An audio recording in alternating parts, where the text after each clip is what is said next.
नमस्कार। मंच पब्लिक की आवाज में मैं हिमांशु सानी आपका स्वागत करता हूं। 25 जून 1975 आपातकाल का वो समय जिसके लगते ही पूरा देश जो है वो दहल गया था।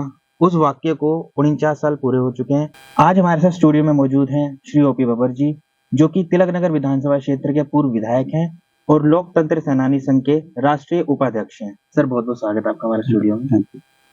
सर, सबसे पहले तो आप हमें ये बताइए कि 25 जून 1975 को जब आपातकाल लगा तो उस आपातकाल का आपको पता कैसे चला? जब 26 जून को मैं सुबह उठा, मुझे एक टेलीफोन आया, मुझे नाम याद नहीं आ रहा। उसने कहा इमरजेंसी लग गई है। मैं यार ये इमरजेंसी क्या होती है? इमरजेंसी ये होती है कि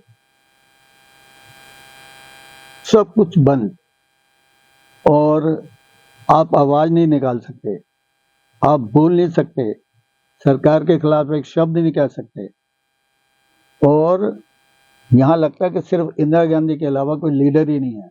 सब लीडरों को बंद कर दिया गया है, जिसमें अटल जी हैं, जेपी हैं, सबको पकड़ लिया गया है, अडवाणी जी को पकड़ लिया गया है, ऐसे बड़े बड़े लीडरों को पकड़ लिया गया और इमरजेंसी लग गई। तो जब आपको पता चला कि इमरजेंसी लग गई है तो सबसे पहले आपकी प्रतिक्रिया क्या थी?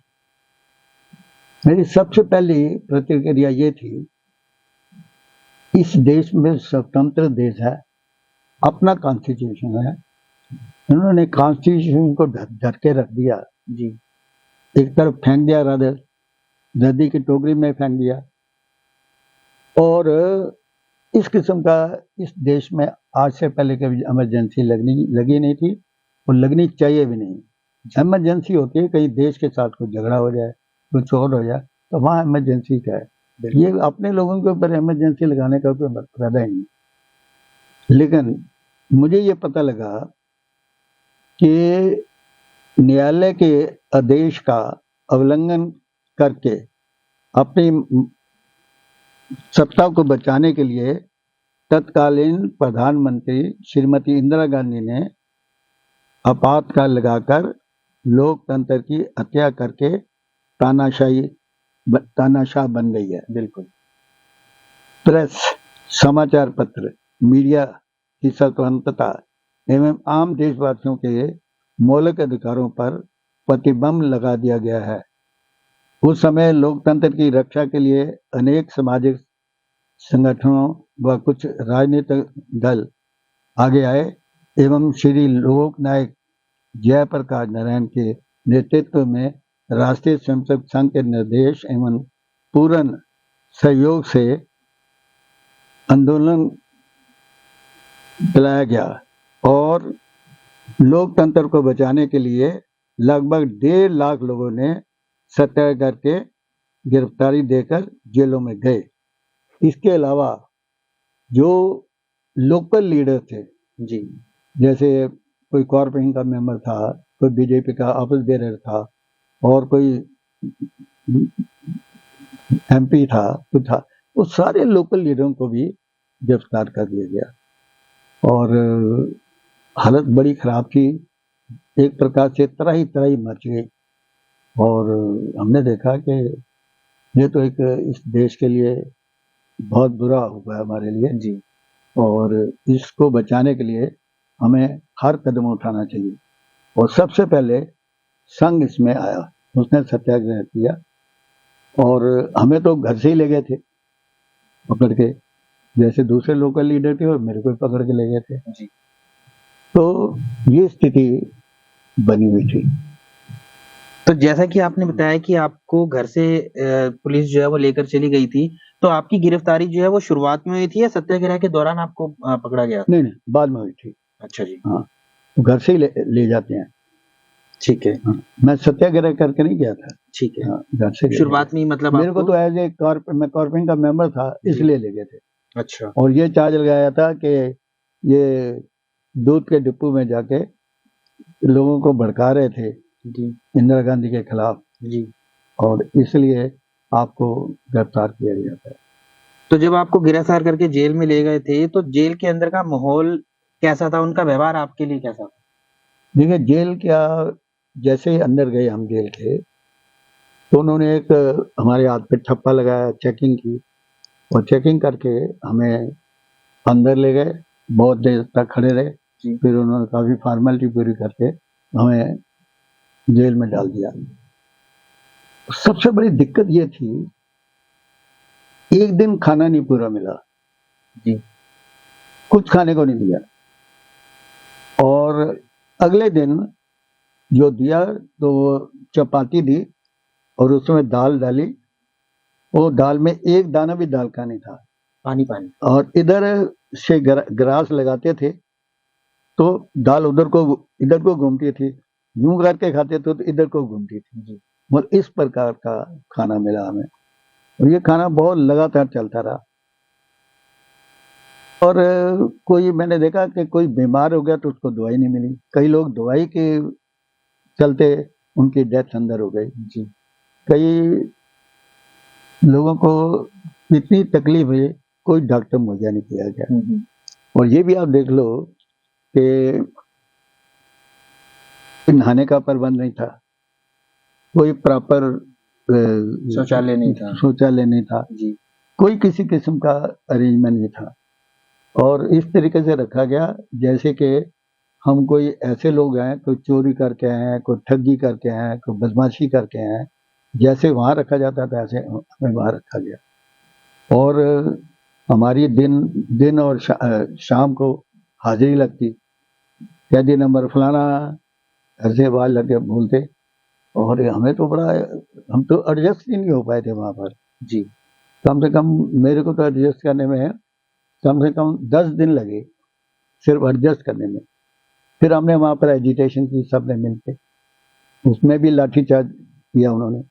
हमने उनको कहा कि हम कोई ऐसे बंदी नहीं हैं जिन्होंने कोई अपराध किया है, बिल्कुल, हमें आप इसलिए लाए हो कि हम पॉलिटिकल लीडर हैं, और पॉलिटिकल लीडर के साथ आप इस तरीके से व्यवहार कर रहे हो, ये ठीक नहीं है बिल्कुल। तो इस तरीके से बात हमने करी। तो इस ऐसे करते करते यूं समझ लो 2 अक्टूबर तक स्थिति सुधरी नहीं जी। 2 अक्टूबर को जब हमने बहुत एजिटेशन की, भूख हड़ताल की, तो ये डिसीजन हुआ कि आपको हम अनाज दे देंगे, राशन दे देंगे जी, बनाने वाले दे देंगे, आपका खाना अलग बना करेगा। बस ये चेंज आ गई, सुविधा थोड़ी सी आ गई, थोड़ी ये सुविधा खाने की आ गई, लेकिन मेडिकल ट्रीटमेंट और बाकी जो है उसमें कोई इम्प्रूवमेंट नहीं हुई, और ना नहाने धोने में कोई इम्प्रूवमेंट हुई, किसी किस्म की कोई इम्प्रूवमेंट नहीं। हम अगर चूंकि तलाशी लेके सारी रख ली थी उन्होंने, कोई चीज वहां से परचेज नहीं कर सकते थे कैंटीन से, पैसे हमारे पास थे नहीं जी। जो ये चाय देते, खाना देते, उसी पे रहना पड़ता था। यही हमारी स्थिति अंदर थी। अंदर यूं मान लो एक प्रकार से नर्क था, हम नर्क में रहते आए। ये तो समझो कि हमने संघ के स्वयंसेवक होने के नाते जो हमारे वर्ग लगते थे जी, उसमें हम रहे,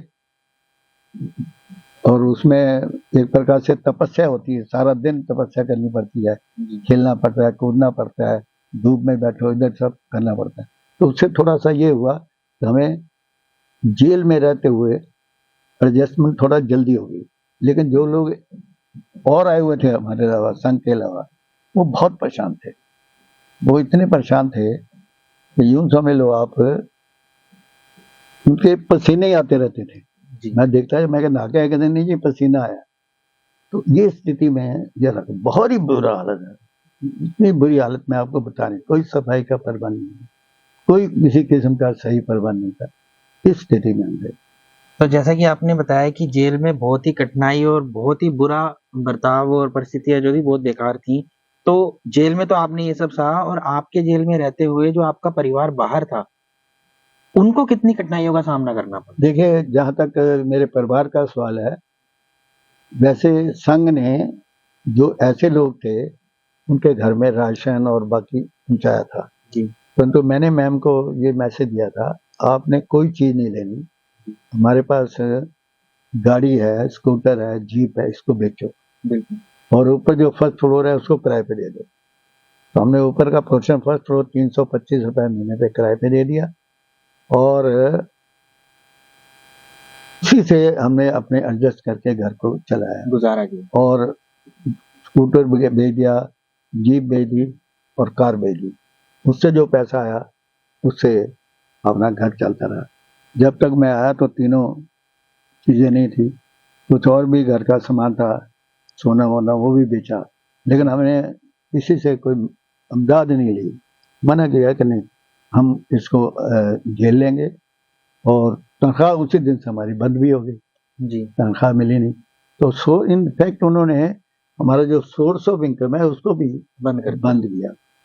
हमारी एक शोरूम था, उसमें भी बड़ी तंगी की।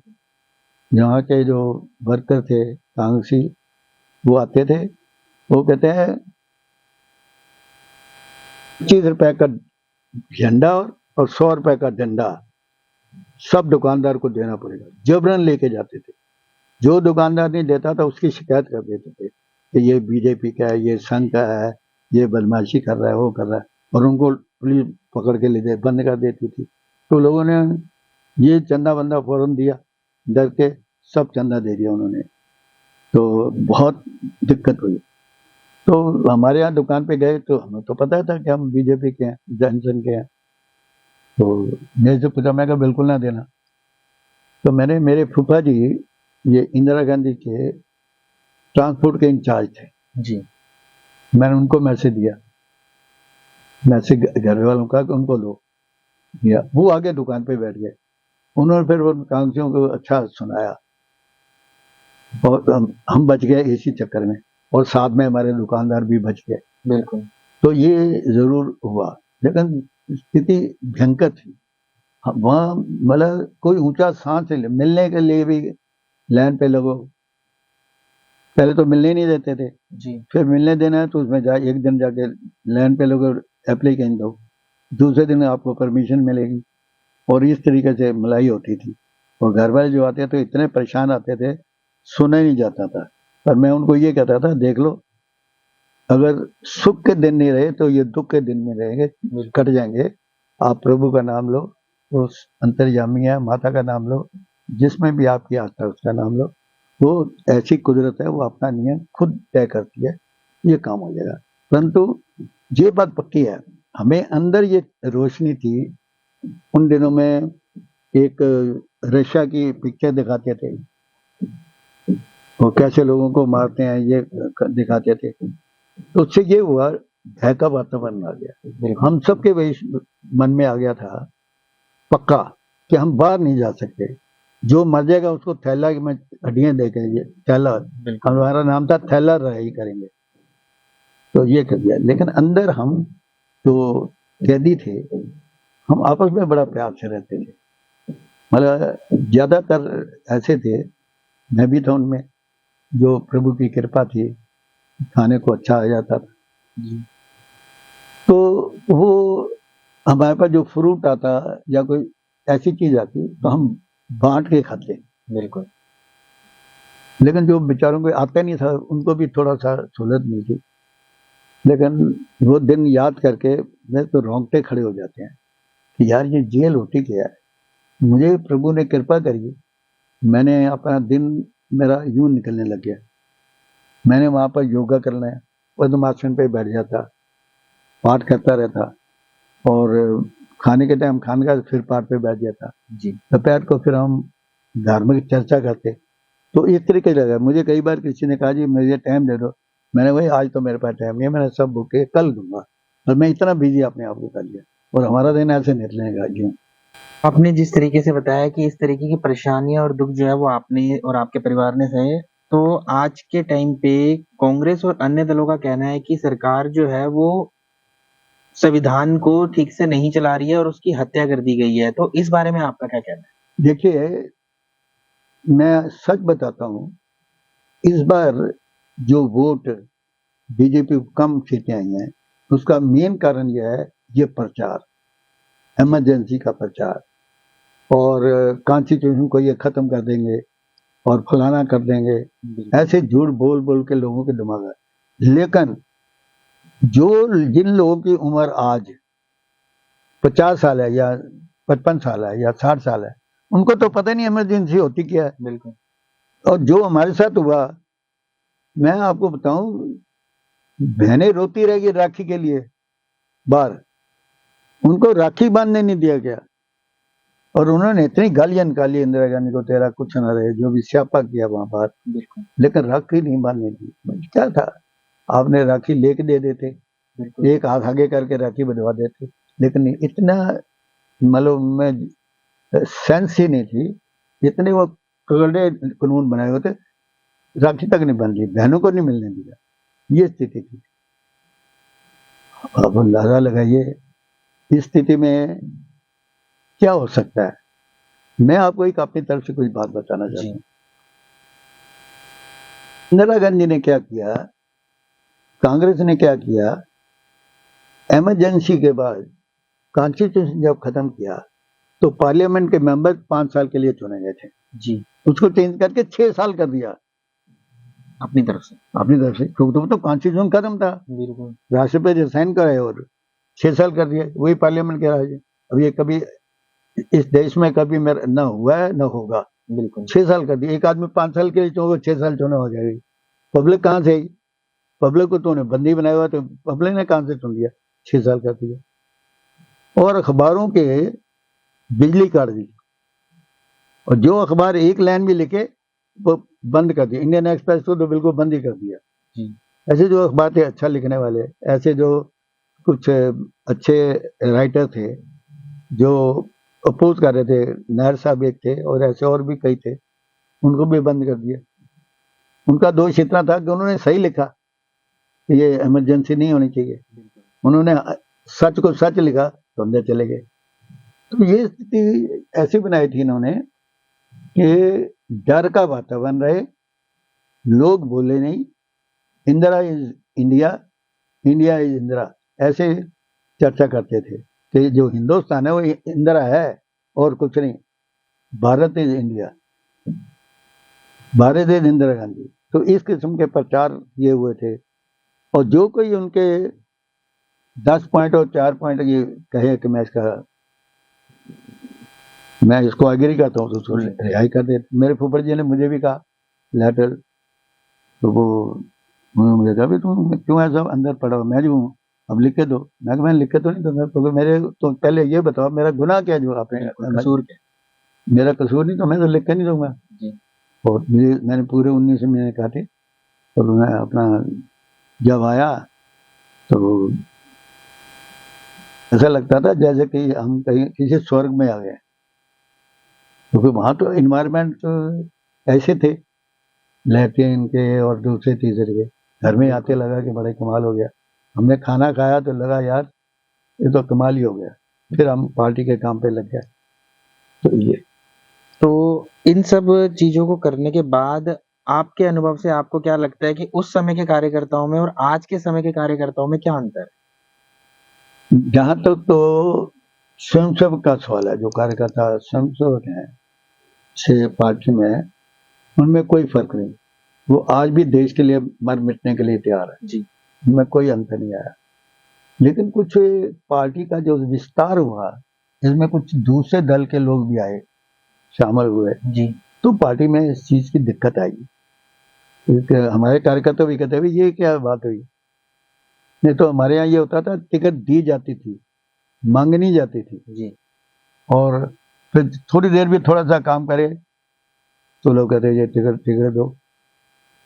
तो इतना अंतर जरूर आया है कार्यकर्ता में दूसरों को देखते हुए, क्योंकि दूसरे लोगों को टिकट मिली, इलेक्शन जीत गए, उनका अच्छी जो पोस्ट मिली, इलेक्शन जीत गए, लेकिन हमारे कार्यकर्ता ने कभी मांगना ही नहीं है, तो वो बहुत परेशान। आज भी कई कार्यकर्ता इस बात को कहते हैं कि यार ये क्या तरीका हुआ, बाहर के आदमी को टिकट देते हमें नहीं देते, बाहर के आदमी को पोस्ट देते हमें नहीं देते। लेकिन ये सब कुछ इतना नहीं है, पर ये थोड़ा सा है, लोगों को चुपता है। लेकिन ओवरऑल जो बीजेपी है पार्टी, ये जैसी कोई और पार्टी नहीं है जी। आज भी डिसिप्लिन जो इसमें है वो कहीं भी नहीं है। आज भी डिसिप्लिन मेंटेन होता है वहाँ पर। और सबसे प्रति ये है कि देश के प्रति भक्ति भाव है बिल्कुल। और जनता की सेवा का हर कोई भी मेंबर बन जाए या कैसे भी किसी ना किसी रूप में जनता की सेवा करते हैं, चाहे एनजीओ करते सेवा करते हैं। वो हर वक्त अपना नहीं देखते, जनता का देखते हैं। लेकिन वो जो पहला कार्यकर्ता था, बस उसमें इतना ही फर्क पड़ा, थोड़ा सा इस मामले में कई लोग कार्यकर्ता नाराज रहते हैं जी। यार ये देखो ये क्या कर रहे हैं, भाई इतना ही, इससे ज्यादा कुछ नहीं है। तो आज के समय में उस आपातकाल में जो दुख सहे आपने, कठिनाइयां सही, जो आपके साथी थे जेल में रहे, इतनी सारी परेशानियां हुई, तो आज आप सरकार से क्या अपेक्षा रखते हैं? देखिए, हम सरकार से ये अपेक्षा करते हैं, एक तो जो लोग जेल में गए जी, उनको रिकॉग्नाइज किया जाए। ऐसे तो बहुत खुशी की बात है, बहुत स्टेट्स हैं जिन्होंने सम्मान और मान दिया है। बिल्कुल। वो कैश के रूप में दिया है, मेडिकल के रूप में दिया है, कुछ और रूप में दिया है, उनको मान्यता मिली है। परंतु कई अभी ऐसी स्टेट हैं जो कांग्रेस की स्टेट हैं, वो नहीं देती फैसिलिटीज प्रोवाइड फैसिलिटी नहीं। इवन मैंने देखा है कि जो फैसिलिटी मिल रही है, और अगर वो कांग्रेस की सरकार आ गई तो अपने टाइम पे उन्होंने हटा दिया और कोर्ट में जाके लड़ना पड़ा, बड़े कुछ करना पड़ा।